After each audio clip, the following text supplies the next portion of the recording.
kami, berikan kami hikmat akal budi dari surga, sehingga pelajaran ini dapat kami mengerti, dan lebih daripada itu Bapa, kami dapat melakukannya dalam kehidupan kami. Terima kasih Bapa, dalam nama Yesus kami berdoa. Amin. Shalom. Selamat pagi bagi kita semua. Kita bersyukur kepada Tuhan pagi ini kita boleh tiba pada hari persiapan untuk menyambut hari Sabat Tuhan yang suci. Saya yakin bahwa kita sudah baca pelajaran sekolah Sabat kita minggu ini, pelajaran yang ke-8. Satu judul yang sangat bagus sekali dan sungguh sangat luar biasa bila mana kita melihat ataupun membaca pelajaran satu minggu ini.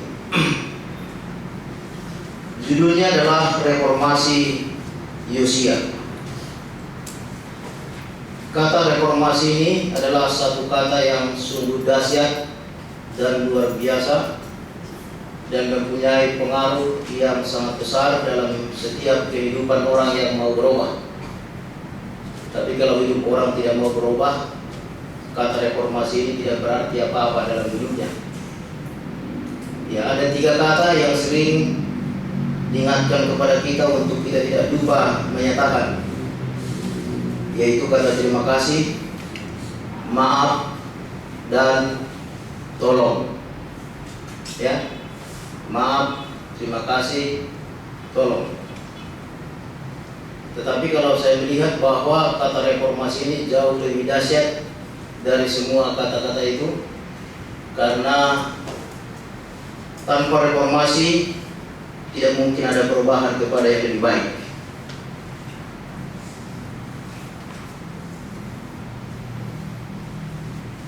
Reformasi Yosia. Kita telah mempelajari beberapa sabat ini bagaimana pengalaman umat Tuhan, orang Israel ataupun Yehuda, di mana mereka meninggalkan akan Tuhan mereka, sehingga tidak ada pilihan lain kalau mereka mau kembali kepada Tuhan dan disayangi oleh Tuhan, harus mengadakan satu reformasi. Reformasi artinya adalah perubahan secara drastis untuk perbaikan. Itulah arti reformasi. Jadi meskipun kita berteriak menyatakan reformasi, kalau tidak ada perubahan, itu bukan reformasi.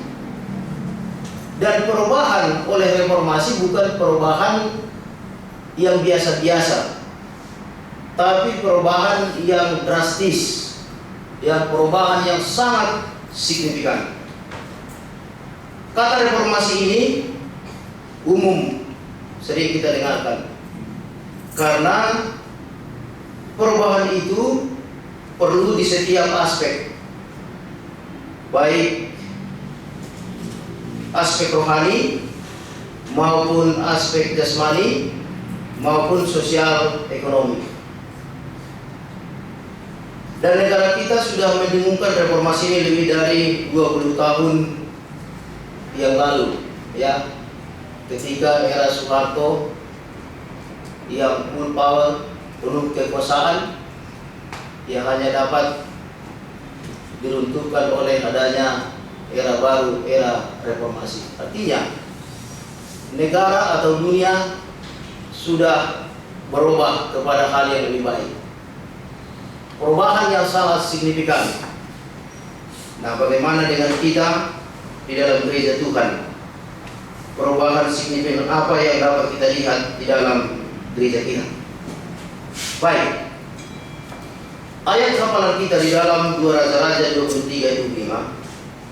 Sebelum dia, maksudnya adalah Yosia, tidak ada raja seperti dia yang berbalik kepada Tuhan dengan segenap hatinya, lalu dengan segenap jiwanya, dan dengan segenap kekuatannya, sesuai dengan segala Taurat Musa. Dan sesudah dia juga tidak ada bangkit raja seperti dia Jadi Josia adalah satu-satunya seorang pemimpin yang sungguh luar biasa karena dia berani melakukan satu perubahan ataupun reformasi. Dia menata ulang bagaimana iman umat itu. Dia menata ulang bagaimana peribadatan, bagaimana pemerintahan yang lebih baik, sehingga benar-benar Tuhan mengasihi Yosia oleh karena perubahan yang dia berbuat. Raja Yosia adalah anak raja. Bapaknya adalah Raja Amon, neneknya adalah Raja Manase, dan buyutnya adalah Raja Hizkia. Hizkia adalah seorang yang takut akan Tuhan. Tetapi Manase, dia adalah seorang yang jahat kepada Tuhan jika dia ditawan, lalu kemudian dia bertobat. Tetapi pertobatan Yosia, Manase maksud saya, telah meninggalkan satu keterpurukan bagi orang Israel. Walaupun Manase pada akhirnya dia berbalik kepada Tuhan. Bagaimana dengan anaknya Amon? Melakukan hal yang sangat jahat di mata Tuhan. Tetapi cucunya Yosia, cucu Manase, adalah seorang reformator yang sungguh dahsyat dan luar biasa. Sering kita mendengarkan istilah like father, like son. Begitu ayah, begitu juga anak.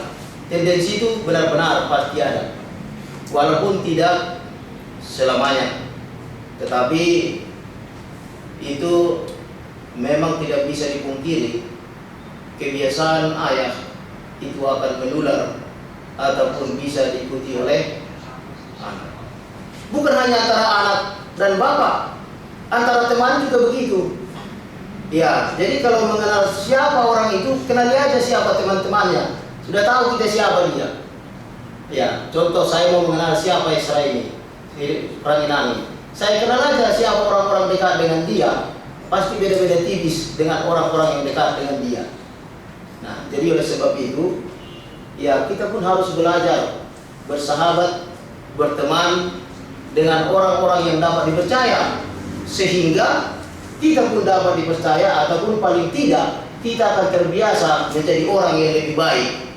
Nah, jadi kalau kita memiliki sahabat-sahabat yang punya integritas yang tinggi, kita pun akan terpengaruh, akan memiliki integritas yang tinggi atau lebih baik. Tapi kalau kita terbiasa dengan bersahabat dengan orang-orang yang tidak memiliki integritas, secara lambat laun pengaruh itu bisa dan kita akan menjadi sama. Itulah sebabnya dikatakan burung yang sama terbang bersama. Tidak pernah burung yang berlainan bentuk ataupun ya jenis pemangsa dengan burung yang jinak bersama-sama, tidak mungkin. Baik, kita melihat di sini dari tahun ke tahun atau dari dinasti ke dinasti, kita melihat bagaimana bangsa itu telah jauh meninggalkan Tuhan. Dan satu hal yang kita harus ketahui adalah bahwa reformasi ini dilakukan oleh pemilik kekuasaan. Ya, apakah reformasi untuk lebih baik atau lebih buruk? Itu ada di tangan pemilik kekuasaan. Sebab dikatakan kebebasan untuk memilih atau untuk membuat keputusan, apakah memilih kepada yang baik, apakah memutuskan kepada yang tidak baik, itu ada di tangan penguasa ataupun pemimpin. Ya, jadi kita berharap dan berdoa, ya, karena kita memiliki pemimpin yang baru di Uni Barat ini, ya, di tangan mereka lah. Kalau perubahan itu bisa terjadi, di tangan mereka itu ada.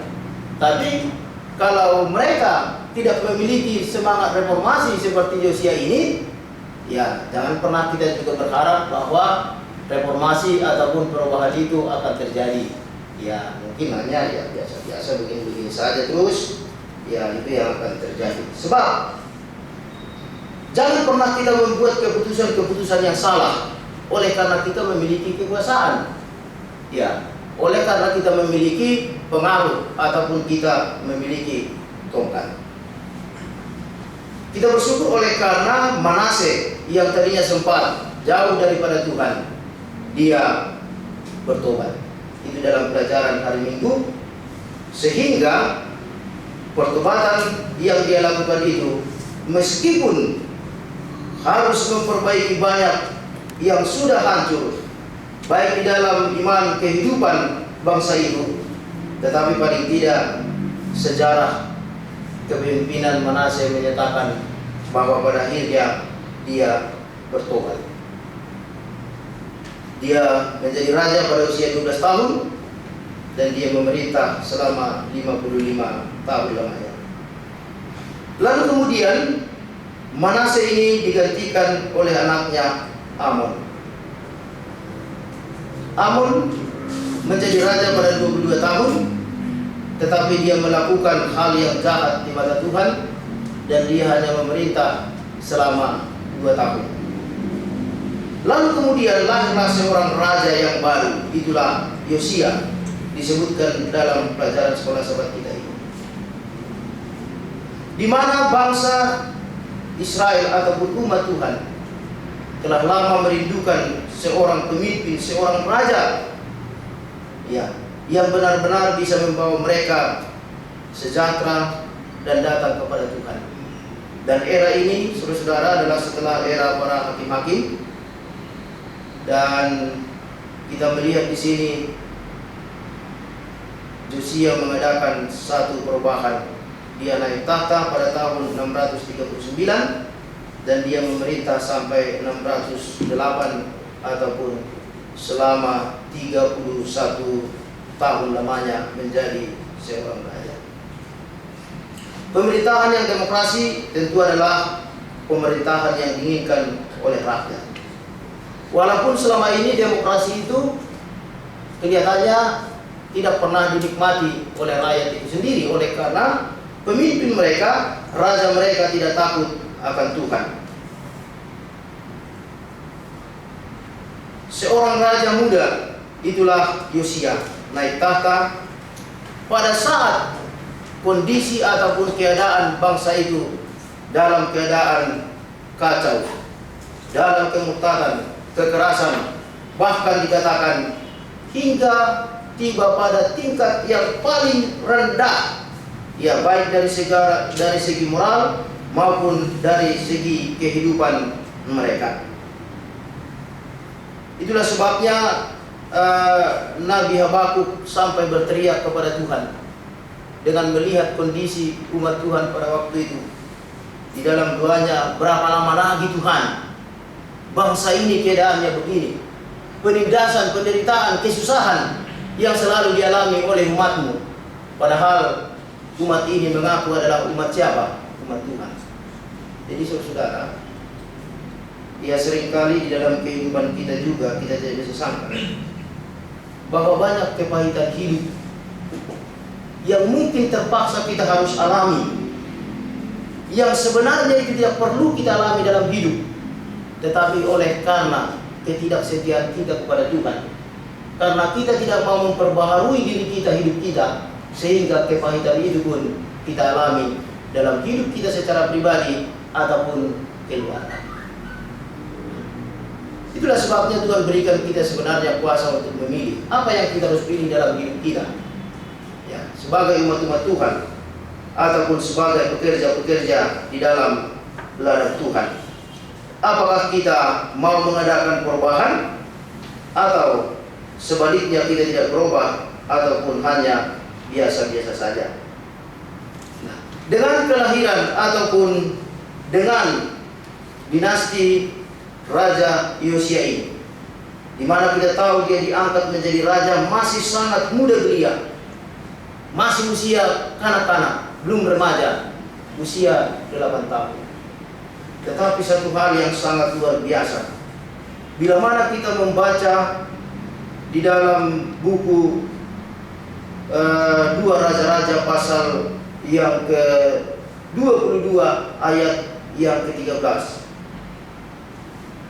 Inilah rahasia mengapa Yosia itu berhasil mengadakan reformasi. Boleh kita baca di dalam 2 Raja-Raja pasal yang ke-22.